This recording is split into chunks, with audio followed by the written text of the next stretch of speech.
Hello everyone, this is Indrajit again with you. और आज हम पढ़ेंगे सेल डेथ के बारे में। क्या होती है सेल डेथ? चलिए स्टार्ट करते हैं। जैसे आपको पता है, कोई भी लिविंग एंटिटीज़ है उसकी एक सेल लाइफ होती है, यानी उसकी लाइफ स्पैन होती है, जिसके बाद वो उसकी डेथ हो जाती है। ठीक उसी प्रकार हमारे शरीर की जितनी भी कोशिकाएँ हैं उनकी भी एक लाइफ स्पैन होती है और उसके बाद उनकी डेथ हो जाती है। और वो डेथ या तो नेचुरली होगी, मतलब लाइफ स्पैन कंप्लीट करने के बाद स्वयं मर जाएगी, या तो वो एक्सीडेंटल सेल डेथ हो जाएगी, मतलब अचानक मरेगी। जो अचानक मरती है उसको बोलते हैं नेक्रोसिस।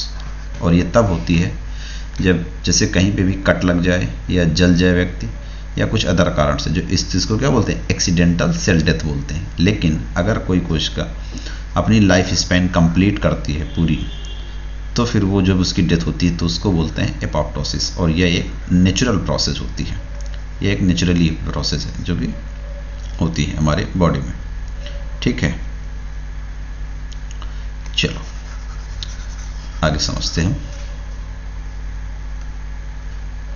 ठीक है, तो एपोप्टोसिस जो है ये एक नेचुरली प्रोसेस है, नेचुरल। और ये प्रोग्राम्ड सेल डेथ है, मतलब सेल, जिस सेल की डेथ होनी है वो प्री डिफाइंड होता है, पहले से होता है कि उसको कैसे उसकी डेथ होनी है, एक प्रोसेस होती है, उसी के थ्रू उसकी डेथ होती है। इसीलिए इसको प्रोग्राम्ड सेल डेथ बोलते हैं। लेकिन नेक्रोसिस में ऐसा नहीं होता है, ये एक्सीडेंटल सेल डेथ होती है। ठीक है, अच्छा, एपोप्टोसिस जो होती है वो एनर्जी डिपेंडेंट प्रोसेस होती है, जबकि नेक्रोसिस होती है एनर्जी इंडिपेंडेंट प्रोसेस। तो बहुत इंपॉर्टेंट ये लाइन है, क्योंकि अक्सर इससे एपोप्टोसिस से अक्सर एक कोई ना कोई एग्जाम, लाइफ साइंस से रिलेटेड एग्जाम में आता है। तो यहाँ पे नोट कीजिएगा कि जो एपोप्टोसिस है वो एनर्जी डिपेंडेंट प्रोसेस है। ठीक, चलिए अब नेक्स्ट स्टेप पढ़ते हैं। देखिए यहाँ पे समझिए, जैसे मान लीजिए कोई एक नॉर्मल सेल का मैंने स्ट्रक्चर बना रखा है। ये कोई नॉर्मल सेल है, ये इसका न्यूक्लियस है और ये इसके ऑर्गेनल्स हैं। जब होता क्या है, जब ये सेल्स अपनी लाइफ स्पैन कंप्लीट करके नेक्रोसिस में जाएगी, या तो जब नेक्रो कंप्लीट कर लेगी तो वो एपोप्टोसिस में जाएगी। लेकिन अगर वो एक्सीडेंटल सेल डेथ है तो वो नेक्रोसिस में जाएगी। तो होता क्या है एपोप्टोसिस में, देखिए यहाँ पे स्मूथ, इसकी जो मेम्ब्रेन है वो बिल्कुल स्मूथ है। लेकिन यहाँ पे क्या हुआ, इसमें एक ब्लिप्स बन गए, कुछ स्मॉल ब्लिप्स बनते हुए नज़र आ रहा है। लेकिन इसका जो न्यूक्लियस होता है वो बिल्कुल एग्जैक्ट इंटैक्ट रहता है, उसमें पहले कोई चेंजमेंट नहीं होता, सिर्फ स्मॉल ब्लिप्स बनते हैं। फिर उसके बाद क्या होता है, वो जो स्मॉल ब्लिप्स बनते हैं वे थोड़े से लार्ज हो जाते हैं, और इनमें जो इसके अंदर के जो ऑर्गेनल्स हैं वो भी स्प्रेड आउट कर जाते हैं चारों तरफ। कुछ इधर चले जाएंगे, कुछ ऐसे चले जाएंगे, कुछ ऐसे और जो न्यूक्लियस है उसका ब्रेकडाउन हो जाएगा, या तो उसका साइज बढ़ जाएगा, इनलार्ज हो जाएगा। ठीक है, फिर वो सेल्स जैसे ही नेक्स्ट स्टेप में जाएगी तो होगा क्या, ये जो पार्ट इधर ऐसे निकले हुए, ये जो बने हुए हैं, ये एपोप्टोटिक बॉडीज़ बना लेंगे, छोटे छोटे पीसेज में बढ़ जाएंगे। लेकिन यहाँ पे एक गौर करने की बात ये है, ये जितने भी एपोप्टोटिक की जो बॉडीज़ बन रही हैं ये क्या हैं, ये फंक्शनल होती हैं, क्योंकि इनका न्यूक्लियस भी इंटैक्ट है, न्यूक्लियस में डिस्टर्बेंस नहीं हुआ, और उसके अंदर जो भी ऑर्गन्स है वो भी हैं, ये एपोप्टोटिक बॉडीज़ बना लेते हैं और ये फंक्शनल होती है। लेकिन यही केस अगर हम नेक्रोसिस में देखें तो जो नेक्रोसिस में क्या होता है, जो सेल्स होती है वो बस्ट कर जाती है, यानी फट जाती है, और जो उसका साइटोप्लाज्मिक कंटेंट होता है, जो न्यूक्लियस होता है, वो पास आउट बाहर आ जाता है, और ये नॉन फंक्शनल होती है, ये फंक्शनल नहीं होती है सेल्स। यही डिफरेंस है नेक्रोसिस और एपोप्टोसिस के प्रोसेस में। ठीक है, बाद में क्या होगा, जब ये एपोप्टोटिक बॉडीज़ बन जाती हैं तो यहाँ पे नेचुरल सेल्स या फैगोसाइटोटिक सेल्स आती हैं जो इनको खा जाएंगी और इसको डिग्रेड कर देंगे। ये एक फ्लो चार्ट है नेक्रोसिस का, कि नेक्रोसिस कैसे होती है। चलिए यहाँ पर हम थोड़ा डेफिनेशन दे कर रखें, इसको पर समझिए क्या होती है apoptosis. Apoptosis is the process of programmed cell death, मतलब ये एक प्री डिफाइंड सेल डेथ है। किसी भी कोशिका को कैसे मरना है या उसकी डेथ कैसे होनी है, ये पहले से ही डिफाइंड होता है, जो कि नेचुरली अकर्स होता है। It is used during early development to eliminate unwanted cells. ये कब होता है, एक अर्ली डेवलपमेंट में होता है, यानी जब एम्ब्रियोनिक का डेवलपमेंट हो रहा होता है उस समय पे ये प्रोसेस देखने को बहुत ज़्यादा मिलती है, क्योंकि उस समय बहुत सारी ऐसी सेल्स होती हैं जिनकी आवश्यकता नहीं होती बाद में, लेकिन वो सेल्स बनी होती हैं, वो अनवांटेड सेल होती हैं, उसको डिग्रेड करने के लिए यानी उसको ख़त्म करने के लिए वहाँ पे एक प्रोसेस होती है एपोप्टोसिस की।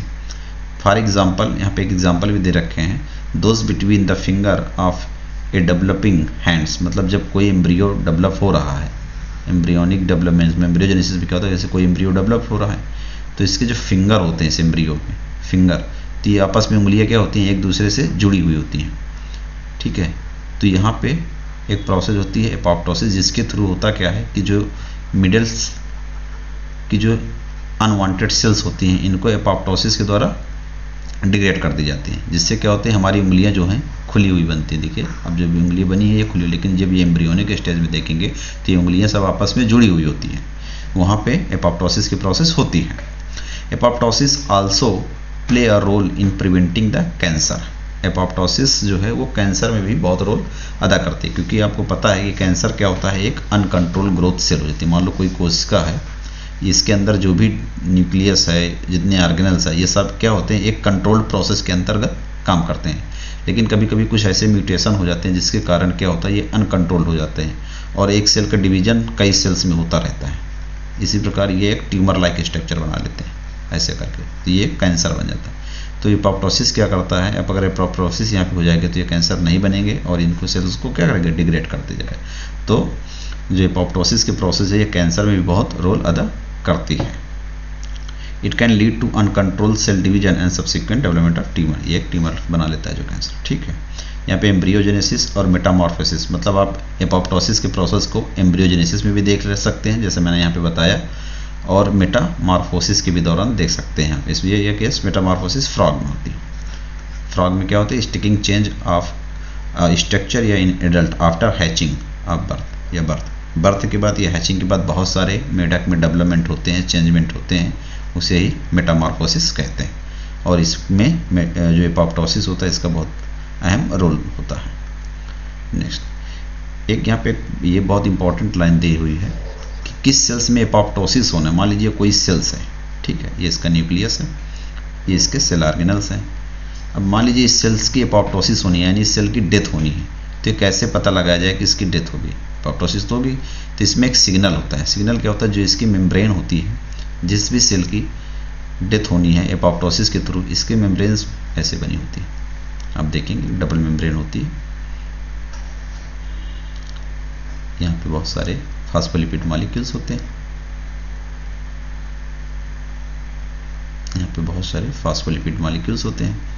तो जो इसमें लिखा है the negatively charge phospholipid phosphatidylserine is normally exclusively located in the inner leaflet, मतलब जो मेम्ब्रेन में जो फास्फेटिडाइलसेराइन होता है ये सामान्यतः अंदर की ओर प्रेजेंट होता है on lipid bilayer on the plasma membrane, but it flip flop यानी flop to the outer leaflet in apoptotic cell whereas it can serve as a marker of this cell. मतलब ये बता रहा है कि जिस भी कोशिका की, जिस भी सेल की डेथ होनी है वाया एपोप्टोसिस की, तो उसके प्लाज्मा मेम्ब्रेन में होता क्या है, जो अंदर की ओर फास्फेटिडाइलसेराइन पाया जाता है, ये फ्लिप फ्लॉप यानी फ्लॉप के द्वारा एक मूवमेंट होता है, जिसके द्वारा ये कहाँ चला जाता है, ऊपर साइड हो जाता है, और ये एक सिग्नल दे देता है कि इस सेल्स की एपोप्टोसिस होनी है, यानी इस सेल की डेथ होने वाली है।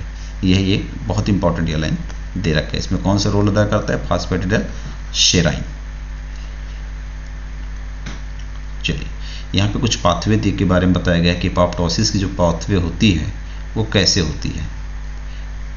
तो यहाँ पर पहली प्रोसेस है इंट्रिंसिक, दूसरी एक्सट्रिंसिक एंड थर्ड है परफॉर्मिन एंजाइम, परफॉर्मिन पाथवे। मतलब तीन पाथवे होता है। किसी भी सेल्स की अगर एपोप्टोसिस होनी है तो या तो उसमें इंट्रिंसिक पाथवे होगा, या तो एक्सट्रिंसिक पाथवे होगा, और या परफॉर्मिन एंजाइम्स होगा। तो यहाँ पे हम चलो समझते हैं कि इंट्रिंसिक पाथवे क्या होता है। जो इंट्रिंसिक पाथवे होता है यानी कोई सेल्स है तो इसमें अगर एपोप्टोसिस होगी तो अंदर से ही कुछ ऐसा चेंजमेंट होगा कि सेल्स की एपोप्टोसिस हो जानी है, सेल्स की डेथ हो जाएगी, इसको बोलते हैं इंट्रिंसिक पाथवे।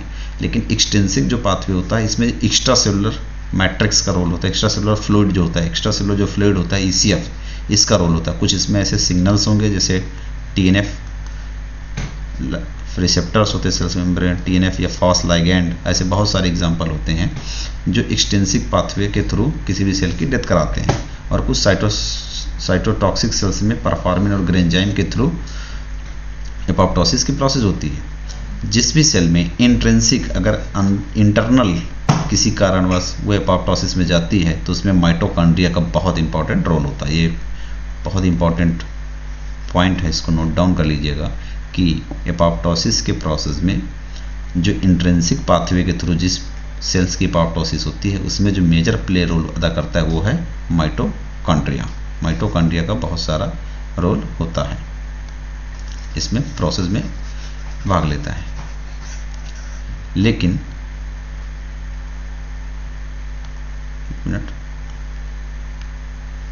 जो इंट्रिंसिक पाथवे होती है इसमें माइटोकॉन्ड्रिया, और जो एक्सट्रिंसिक पाथवे होती है इसमें बहुत सारे एक्स्ट्रा सेलुलर फ्लूइड यानी सिग्नल मॉलिक्यूल्स होते हैं, हम जो कि आगे पढ़ेंगे।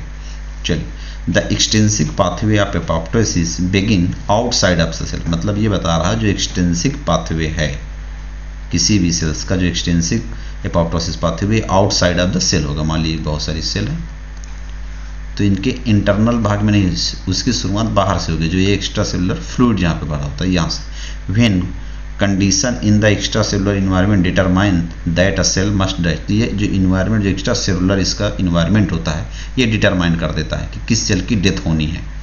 ठीक है, इसको बोलते हैं एक्सट्रिंसिक पाथवे। वेयर एज जबकि जो intrinsic pathway of apoptosis pathway begins when an injury occurs with in the cell, जो इंट्रिंसिक पाथवे होता है उसमें क्या होता है जब सेल्स के अंदर ही कहीं किसी प्रकार का इंजरी हो जाए या म्यूटेशन हो जाए, उसके थ्रू जो भी प्रोसेस स्टार्ट हो गया एपोप्टोसिस को, उसको बोलते हैं इंट्रिंसिक पाथवे में। जैसे कि रिजल्टिंग स्ट्रेस, या कोई भी सेल स्ट्रेस में चली जाए तब भी एपोप्टोटिक पाथवे उसमें होगा। यहाँ पे मैंने कुछ एक फ्लो चार्ट ओवरव्यू बना रखा है एपोप्टोटिक पाथवे का, कि एक्सट्रिंसिक पाथवे में कैसे कोई सेल की डेथ होती है, एक्सट्रिंसिक पाथवे में कैसे सेल की डेथ होती है, और ग्रेन्जाइम या परफॉर्मिन एंजाइम्स की। ये मान लीजिए कोई सेल्स है, ये एक सेल का स्ट्रक्चर समझ लीजिए कि कोई सेल है, ये उसकी मेम्ब्रेन है।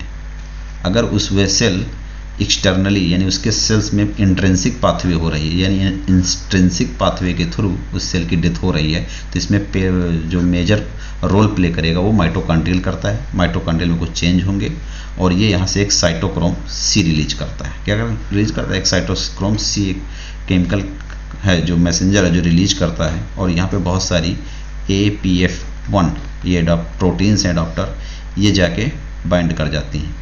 जैसे बाइंड करेंगे तो एक एपोप्टोसोम्स बना लेते हैं। ध्यान रखिए जो एपोप्टोसोम्स का फॉर्मेशन होता है ये इंट्रिंसिक पाथवे में होता है, और जो माइटोकॉन्ड्रिया का रोल है या माइटोकॉन्ड्रियल जिस प्रोसेस में भाग लेता है उसको बोलते हैं इंट्रिंसिक पाथवे। और ये क्या करेंगे, वे सेल्स के अंदर ही कैस्पेज 9 का एक्टिवेशन हो जाए। कैस्पेसेस कुछ फैमिली हैं, कुछ प्रोटीनियस फैमिली हैं, इनको सेराइन प्रोटीन बोलते हैं, सेराइन प्रोटीन नहीं सॉरी सिस्टीन प्रोटीन्स बोलते हैं, सिस्टाइन प्रोटीन्स होते हैं। ये इसको देख लीजिएगा, सेराइन या सिस्टीन प्रोसेस होते हैं, और ये कैस्पेज 9 का एक्टिवेशन कर देते हैं। ठीक है, और जैसे कैस्पेज 9 एक्टिवेट कर देता है ये स्टेट करते हैं कैस्पेज 3। जैसे कैस्पेज 3 हो जाएगा तो सेल क्या चलेगी, उस सेल डिसेंबली हो जाएंगी, यानी डिस्क सेल की एपोप्टोसिस हो जाएगी। In other process extensive pathway में क्या होता है, इसमें एक डेथ लाइगैंड रिसेप्टर होता है, उसकी सेल के मेम्ब्रेन में सेल लाइगैंड डेथ रिसेप्टर होता है, और एक एडाप्टर प्रोटीन होता है जिसको फाड बोलते हैं, और ये फाड और ट्राड इन अदर कंपाउंड्स ये डोमेन्स होते हैं, ये मिलकर क्या बनाते हैं, एक डिस्क फॉर्मेशन बनाते हैं। एक डिस्क का फॉर्मेशन जिसमें होता है उसको इंट्रिंसिक पाथवे होता है, और ये कैस्पेज 8 को एक्टिवेट करते हैं। जैसे कैस्पेज 8 एक्टिवेट करेगा ये अल्टीमेटली कैस्पेज 3 को एक्टिवेशन करेगा और उस सेल की डिसेंबली हो जाएगी। लेकिन कुछ साइटोटॉक्सिक सेल्स होती हैं जिसमें परफॉर्मिन जिनकी मेम्ब्रेन में पाया जाता है, ये ग्रेन्जाइम B को एक्टिवेट कर देती हैं, ये कैस्पेज 10 को एक्टिवेशन करते हैं, और फिर अल्टीमेटली कैस्पेज 3 एक्टिवेट कर देता है और सेल डिसेंबली में चली जाती है। चलो, तो ये एक ओवरव्यू है कि किसी भी सेल्स के अंदर इंट्रिंसिक पाथवे में क्या होता है, एक्सट्रिंसिक पाथवे में क्या होता है, और परफॉर्मिन और ग्रेन्जाइम की प्रोसेस में क्या होता है। ये एपोप्टोसिस की टाइप्स हैं, मैकेनिज्म कि एपोप्टोसिस कैसे होती है। चलिए, तो दैट्स ऑल अबाउट एपोप्टोसिस। बहुत इंपॉर्टेंट है, इस चीज़ को बना लीजिएगा आप लोग और इसको समझ लीजिएगा। कुछ इसमें अब हम इसी से रिलेटेड कुछ क्वेश्चन लगाएंगे।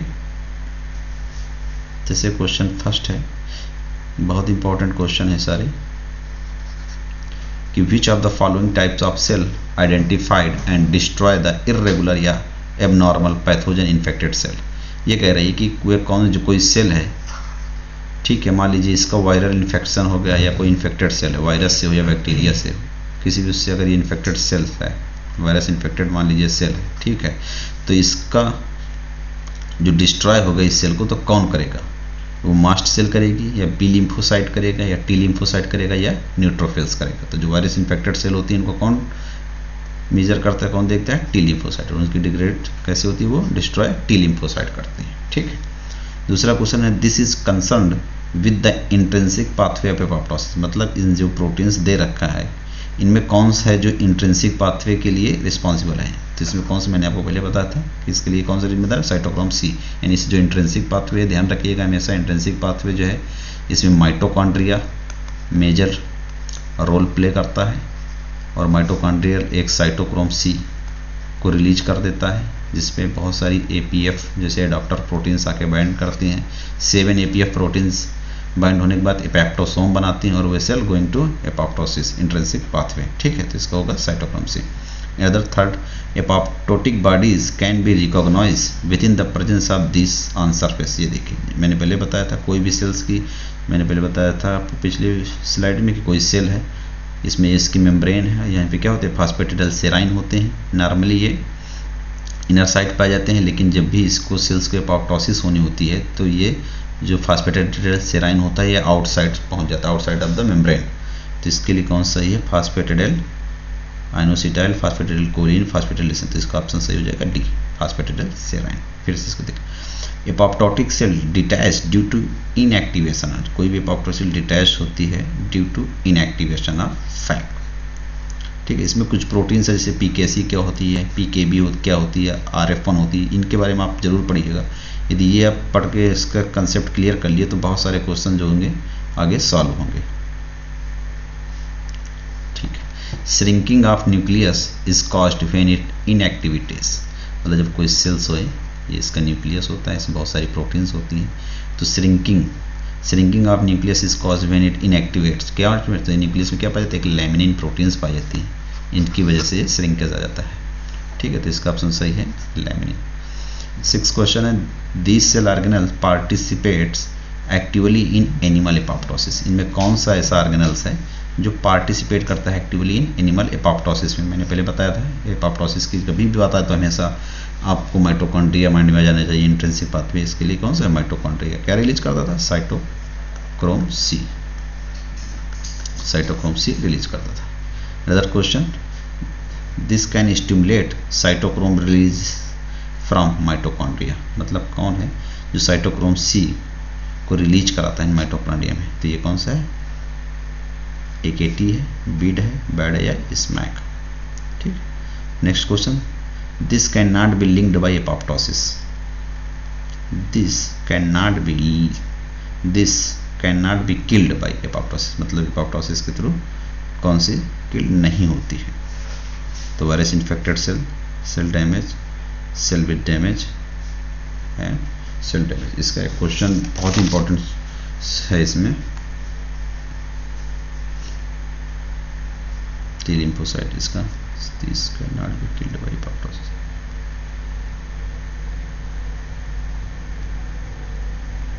तो कैंसर नहीं होगी, कैंसरस सेल या सेल इन्फेक्टेड विद वायरस हो, कैंसर सेल और इम्यून सेल्स नहीं होगी एपोप्टोसिस के थ्रू, ठीक है। Other question, which of the following statement is not correct apoptosis, मतलब एपोप्टोसिस के रिस्पेक्ट में कौन सा कंसेप्ट इसमें क्लियर सही नहीं है? स्टेटमेंट कौन सा स्टेटमेंट सही नहीं? पहला, mitochondria in animals is an important membrane regulating the intrinsic pathway of apoptosis, it release cytochrome which trigger the process. बिल्कुल सही प्रोसेस है, मैंने पहले बताया था कि जो एपोप्टोसिस में जो इंट्रिंसिक पाथवे से माइटोकॉन्ड्रिया मेजर रोल प्ले करता है और साइटोक्रोम सी का रिलीज करता है, तो ये ऑप्शन सही है। कैस्पेसिस कुछ प्रोटीन्स फैमिली होती हैं, आर सिस्टाइन प्रोटीन। हाँ, कैस्पेसिस जो होते हैं सिस्टाइन प्रोटीजेज होते हैं which cleave the peptide using activated cysteine amino acid in the catalytic subunit, मतलब कैटालिटिक सब यूनिट में होता है, बिल्कुल ये सही है। The caspases are activated by cytochrome which are released from the mitochondria.